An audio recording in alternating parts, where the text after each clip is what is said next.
We could not wait for this day to come because Aline is finally here.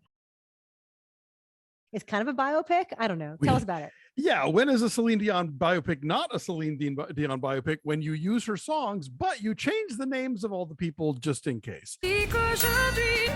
Cette chanson, Aline, et on peut savoir à qui elle s'adresse? And that's just one of the crazy decisions from writer-director Valerie Lemercier, who also stars as Aline Dieu and stars as Aline from the age of 7 onward. It should be 5. 5. Oh, sorry, you're right. It's worth noting that Madame Lemercier is in her 50s, so this is a bold choice, one might say. She starts off as a small child peering up at a stage, but with the decidedly middle-aged face. Anyway, it basically hits all the notes that you would think a Celine Dion biopic would cover. You know, she falls in love with her much older manager. She has huge success. She struggles to bear children, but then she does. She has a residency in Vegas. The manager dies, and it's very sad. This is not Celine Dion does not give you the kind of behind the music that you're used to. There's no addiction here. No. There's no like bankruptcies. Like, she pretty much gets everything she wants. So, it's this meteoric rise from like being, part of a giant but fairly impoverished family in Quebec to, international global superstar. But Lemercier is playing the role all the way. And so it becomes this weird sort of like fanfic cosplay thing. And it's nutty, but like the biopic needs some nuttiness desperately, because this year we gave Oscars to King Richard and The Eyes of Tammy Faye, which means, as I tweeted on Oscar night, Punxsutawney Phil has predicted another 10 years of like Hollywood prestige biopics. So yeah, let's jack it up a little bit and do something nutty. And this is a pretty nutty movie, so I kind of dug it. I dug it for a long time, and I wish it had stayed nutty, because the thing with Lemercier playing Aline, and having her face on a child's body and then on a tween's body. She's like 12 when she has her big breakout and falls in love with her manager, who is not named Rene Angelil. No. He's like Guy Claude.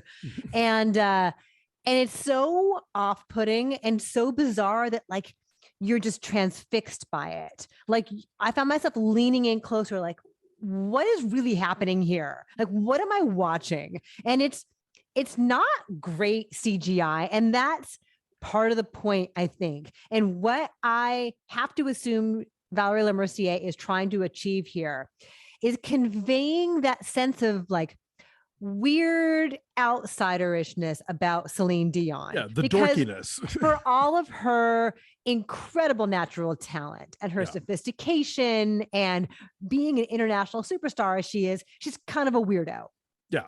Right? Like Lemercier does the goofy air guitar thing that Celine does like more awkwardly than anyone on earth. Right. And she's also very tall and skinny like Celine Dion. And so there's sort of like a gawky, I don't want to say ugly ducking, but it's like a weird kind of like, she's not always comfortable. She's not like a natural, stage presence, despite the fact that she's been on stage her entire life. She's so earnest that she just always comes off kind of awkwardly. The Larry King interview after Katrina, where she was like, let them touch those things, but it's fascinating. I went to see the movie Celine Through the Eyes of the World, which is this very kind of fawning concert documentary where she, tours around the world. Okay. But like backstage, she's such a dork. Like she loves to mug and like do weird like physical comedy bits. Yeah. And so I think the point of casting Lemercier or her casting herself is to bring that awkwardness to it in the way that a more polished performer might not. Like Lemercier is a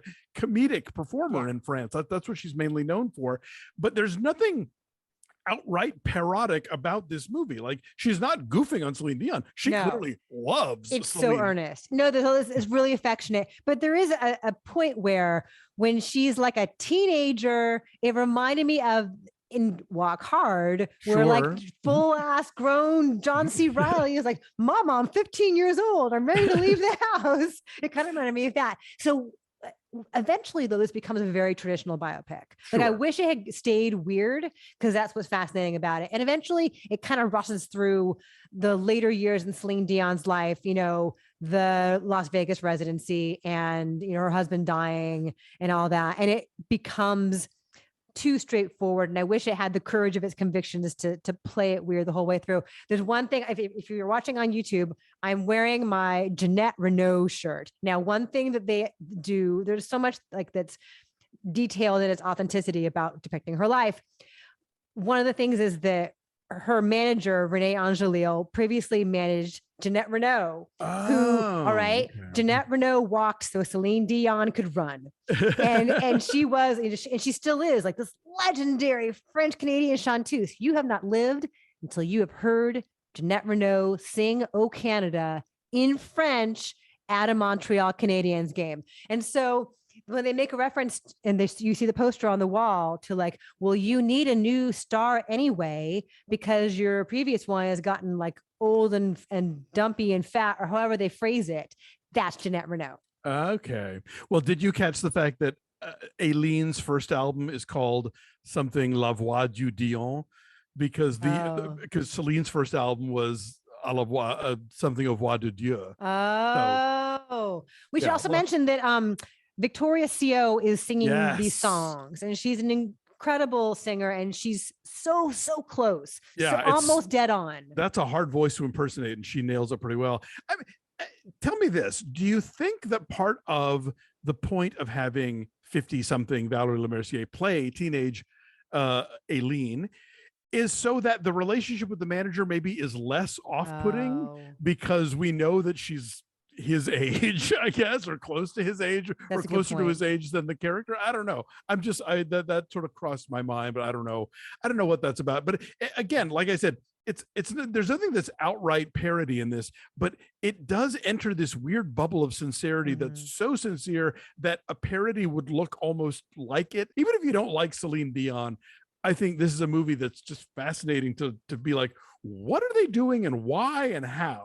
It is. And even like the period detail, like Quebec in the early 80s with like the bad sweaters and the worst facial hair and the constant smoking. The high heels with the little socks. It's all bad. But Danielle Fichaud as her mom is just a kick, a total scene stealer.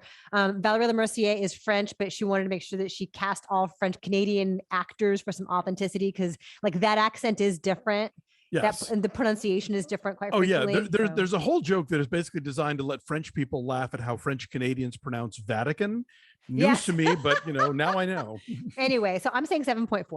7.8. Yeah, this is, you've never seen a movie like this. I'm going to say that much for sure. So it's a 7.6 for us. It opens today in theaters nationwide.